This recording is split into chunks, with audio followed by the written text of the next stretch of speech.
Juneteenth. The last ones that was enslaved in Galveston, Texas, were given a proclamation setting them free on June 16th, depending on your belief. Can someone set you free or did they fight for their freedom? But it was June 16th either way.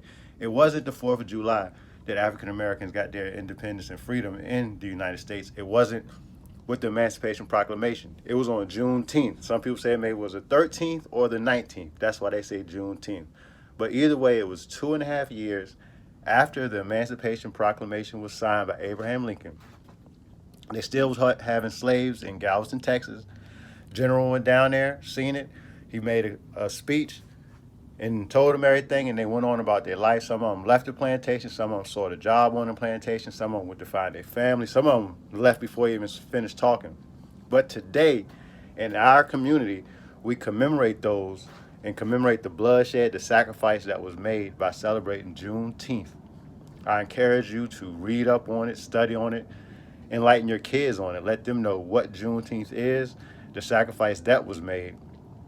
And it's symbolic because the Emancipation Proclamation was signed in 1863, yet it was still states holding slaves until 1865.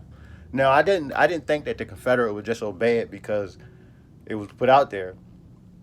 So just know that just because you may think that some people are free, everyone's not free. And all forms of slavery aren't physical slavery. There's psychological slavery, there's mental slavery, spiritual slavery, financial slavery, emotional slavery. So whatever you are a slave to, my encouragement is on this Juneteenth to let it go. Go ahead and free yourself. Run from it, flee from it, find your family, find a better life. But whatever, remember the sacrifices that were made for you to get what you got today. Remember the bloodshed, the people that was killed, the families that was torn apart, the men that were raped, the women that were raped. Remember the weapons, remember the lashes, remember the wars, remember the struggle, remember the fear, remember the pain. Don't forget it. Talk to someone about it.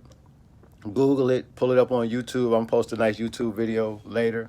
But remember, June 16th, the sacrifice has already been made. We didn't get our independence in 1776 on July the 4th. We didn't get our independence January 1st, 1863 with the Emancipation Proclamation. On Juneteenth, those people who were enslaved in Galveston, Texas, received a proclamation that they were actually free. And it was upsetting to them because they was already free for 2.5 years. So you say, how can they be in the United States and been free in for 2.5 years and didn't know? There's a lot of theories. One is that they murdered the messengers coming there. Two is that they wanted to keep them in bondage long enough for the farmers to reap one last harvest of the cotton. So it's a lot of things to consider. But don't be a slave to no one or no thing. You can be a slave to drugs, to alcohol, be a slave in your relationship. Just free yourself from doubt, free yourself from worry, free yourself from frustration, and know Juneteenth is today. People were set free. They had celebrations. It started in Texas, and then it just spread around. So enlighten yourself. Find out a little bit about it, but grow. Be a better man. Be a better woman. Be more knowledgeable. Be spiritual. And hey, stay heavily motivated above and beyond everything. Know that Juneteenth, sacrifice was made, blood was shed. Do better. Peace.